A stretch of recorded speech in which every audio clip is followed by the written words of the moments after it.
Good day and welcome to the early edition of the Midday News for Monday, June 29. I'm Aaliyah Bryant.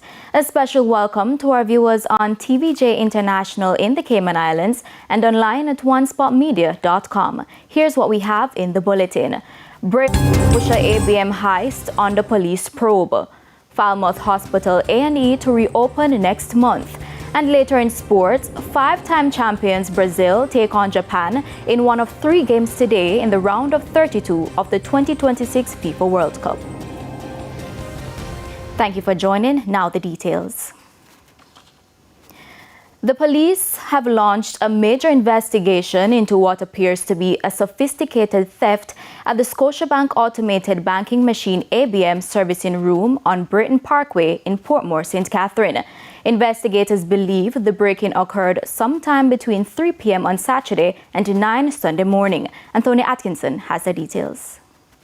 It's reported that a security guard was patrolling the compound when he discovered that the access door to the Scotiabank ABM servicing room was open. He immediately alerted management.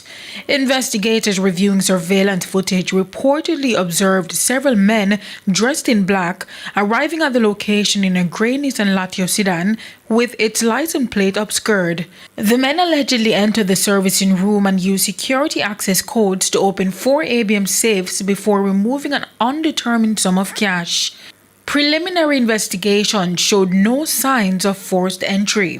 It's understood that access to the servicing room is restricted to specialist staff from Beryllium, the company responsible for servicing the machines, while banking staff do not have access to the area.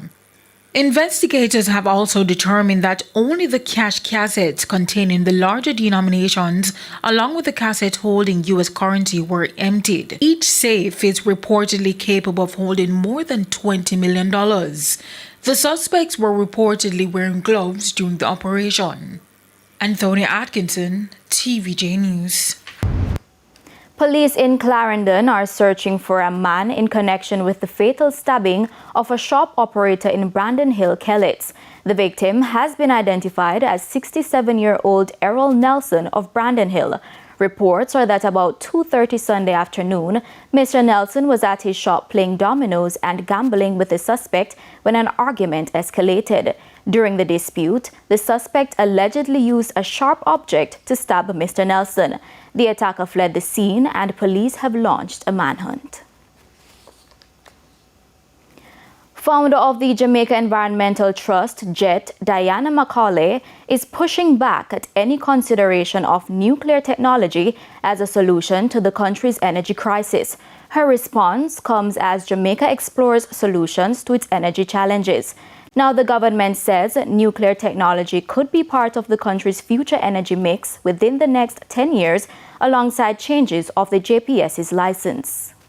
The problem with nuclear, apart from the waste, which I noticed no one has mentioned really in their commentary about the handling of the waste, the radioactive waste, is the time it takes to build, the small number of SMRs, the small nuclear reactors that are deployed around the world, and the requirement for extremely good management and regulation and enforcement. And it is really my concern about our very obvious and evident enforcement and management and monitoring failures everywhere you look.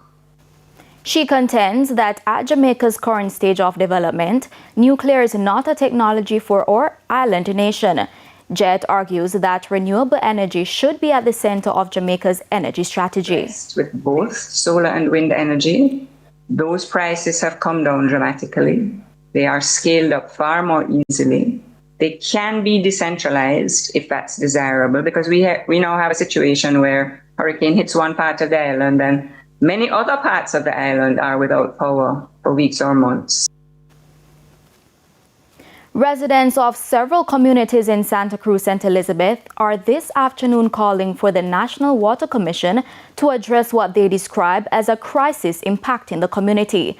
The residents say they have been struggling with water shortages since Hurricane Beryl. Deidre Thomas reports. The slow drip of water in this bucket is all that's left for some residents of several housing schemes in Santa Cruz, St. Elizabeth. That trickle And this has been happening just a few days ago. I think it was Tuesday morning.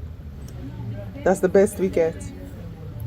The water situation has been lack of water situation has been happening since October 28th last year. They say since Hurricane Beryl struck nearly 3 years ago, water has stopped flowing through their pipes, and despite repeated appeals, the problem remains. They add that Hurricane Melissa has only made the situation worse. So have you talked to NWC? We have gone there several times. We call head office, we go there, we quarrel. It's the same thing. All they do is make promises. Residents say they have been forced to buy water or depend on neighbors to meet their daily needs, yet they claim they continue to receive monthly water bills. I have a bill from NWC for $37,000.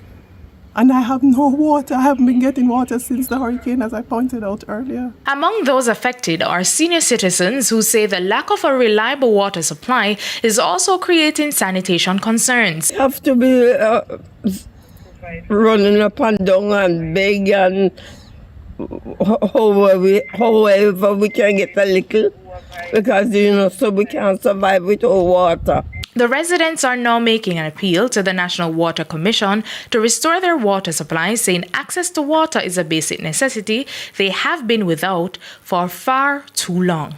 Deidre Thomas, TVJ News. The Accident and Emergency Unit at the Falmouth Hospital is expected to reopen in another month. That's according to Health Minister Dr. Christopher Tufton. He made the revelation recently following a tour of some of the facilities hardest hit by Hurricane Melissa out west. We're expecting that the ward space will be fully ready at that time. I'm told by the team there are an additional 20 beds from where it was. Previous to the hurricane, we were about 147 beds. By the way, that's coming from 77 beds when I became minister. So we had made significant progress in terms of bed additions. I'm told with the additional work, you'll see about 20 or so more beds, so it should go up to maybe 160, 65-ish. Meanwhile, the Catherine Hall Health Centre is now operational. Dr. Tufton says he's satisfied with the centre's readiness to resume operations. Good as new facility, and patients who are here getting service. The pharmacy is up, registration, doctors. We will have another week or two for the dental to be up because a chair needs to be installed. But essentially, in another week or so, all the services would have been restored right now. 90% of them are restored. And the facility serves, I'm told, up to 90 patients a day, maximum. And we're about 85-90% back to normal.